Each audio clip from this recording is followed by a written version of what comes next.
literacy, it is the ability to read, write, and create visual images. So it is a concept that relates to art and design and has much wider applications. So it is about a language, communication, and interaction.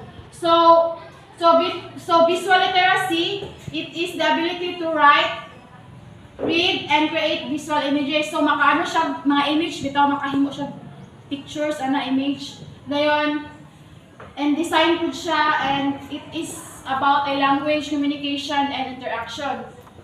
So the term was first coined in 1969 by John Deves, so who was the founder of International Visual Literacy Association. Deves explained visual literacy refers to a group of vision competences a human being can develop by seeing, having, and integrating other sensory experiences. So, ang author diana si John Deves sa visual literacy. And then, so according to Oxford Research Encyclopedia, so visual literacy is the ability to interpret, negotiate, and make meaning from information represented in an image. So, extending the meaning of literacy which commonly signifies interpretation of a written or presented text. So, ang author pala na si Oxford Research Encyclopedia. And then, according to Serafini, 2017, so visual literacy, it is a set of visual competences or cognitive skills and strategies one needs to make sense of visual images. So, according to Serafini, 2017. So, who can read verbal creativity? Yes. Verbal creativity. In view of the rapidly increasing complexity of the world, creativity is more important now than ever before and is even considered as a useful and effective response to evolutionary changes, since it allows the individual to flexibly respond to the continuously changing conditions around. So verbal, so ano na siya? It is a language.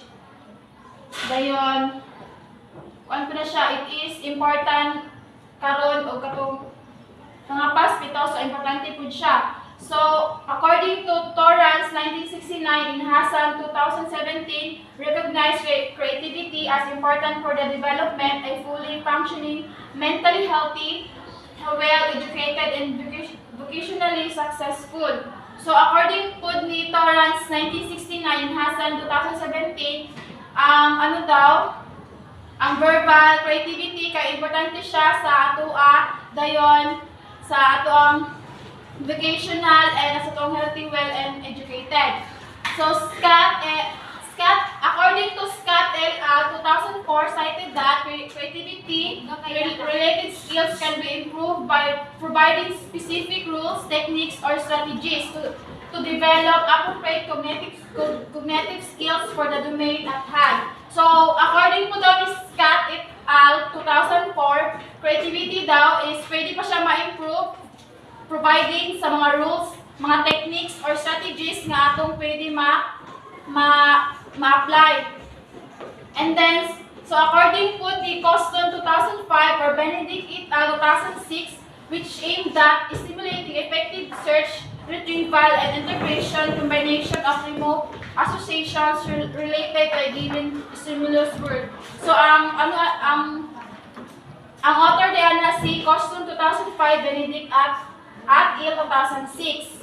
And then, according to ni Fink et al. 2012, na explained that cognitive stimulation through a common or moderately creative ideas was effective in improving verbal creativity, and most importantly, stimulation effects were also apparent at the level of the brain. So, according po daw ni Fink et al. 2012, importante po siya ang verbal creativity para ma-improve nato o ma-apply po siya sa atoa. And then the aesthetics also spelled aesthetics as the philosophical study of beauty and taste. So, beauty, nag-describe po siya sa beauty o sa taste, sa tong sa tong dayon, it is a closely related to the philosophy concerned with the nature of art and of contemplation, sensuous enjoyment, and charm. So the nature and scope of aesthetics deals not only with the nature and value of arts, but also with those responses to natural objects and in fine expression in the language of beautiful and ugly. So mato siya ang the nature and scope of aesthetics. So nagano siya nga the arts but also those responses to natural objects and fine expression in the language.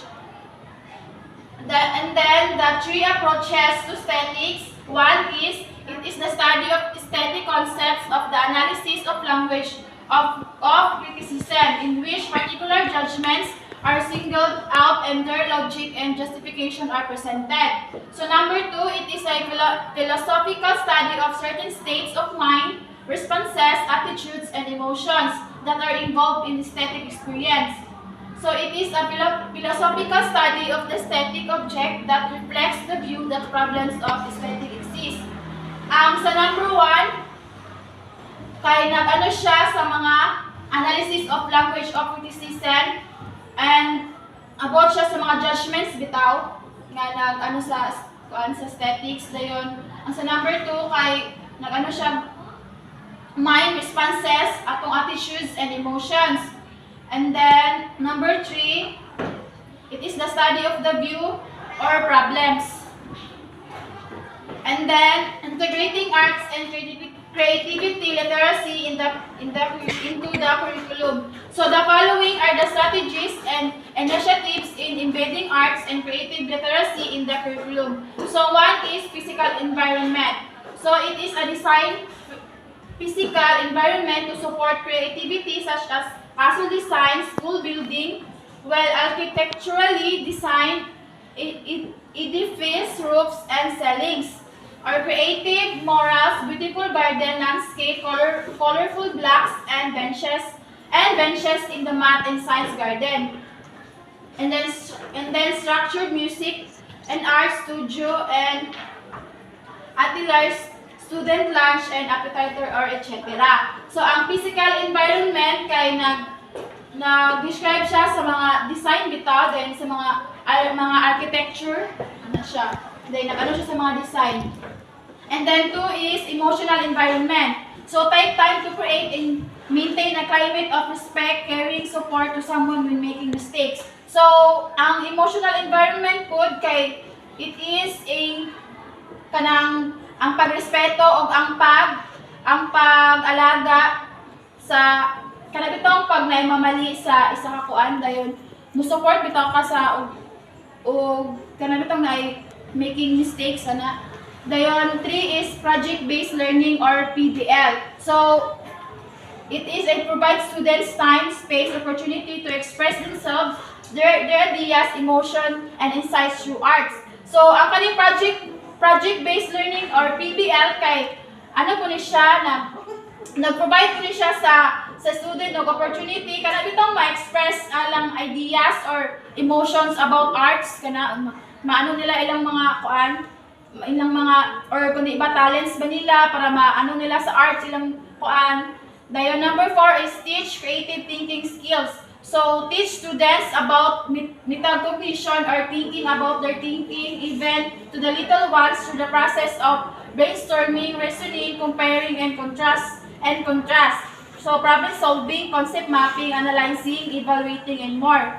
So ang kani pong teach creative thinking skills kay it is all about thinking or the process of kanang itong brainstorming kanang magpaano bitaw sa mga students kanang magpa-activity inana o man siya. Then sa reasoning it's ano pud siya sa reasoning, then problem solving nga kailangan pud bitaw kanang mag-activity tapos kanang magpa-problem solving. So kailangan siya kanang og solutions. And then 5 is alternative assessment. So instead of just a worksheet or an assignment, provide different aesthetic assessment like performance, system design, or product or output making. So alternative assessments, so it is all about project or output making sa kinabuhat or worksheet or an assignment for the student. And then the scheduling, project-based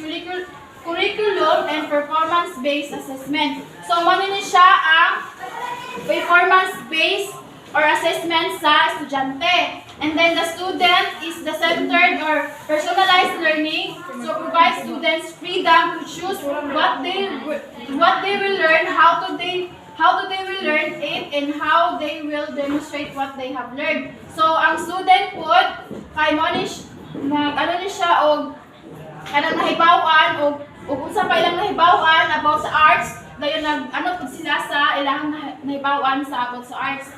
And then 8 is incorporate arts. So, integrate seamlessly music, art, drama, dance into the curriculum to develop creativity. So, incorporate arts, una siya katong sayaw-sayaw, and then music. So, it is all about performance or about sa itong mga about sa music, arts, and drama. So, about siya sa dance. And then, integration of technologies. So, encourage students to create, utilize blogs, websites, Glagster, voice threads, student publishing, video game design, coding, filmmaking, photography, global collaborative classroom projects, and using Google Hangouts, etc. So it is all about technology nga kanang bitong sa arts, tapos kanang bitong maghimuog ka ng mga vlogs about na siya na dayon anpud siya kanang websites. And then 10 is preparing. So, preparing the body and brain for creativity. It creates activities that induce body-mind integration such as yoga, ballet, jazz, zumba, calisthenics, and etc. So, manini siya, about na siya sa mga dance nga, kanang mag-yoga. So, arts po din na siya, kanang mag-dance, kanang jazz, zumba. So, arts po din na siya. And that's all. Thank you.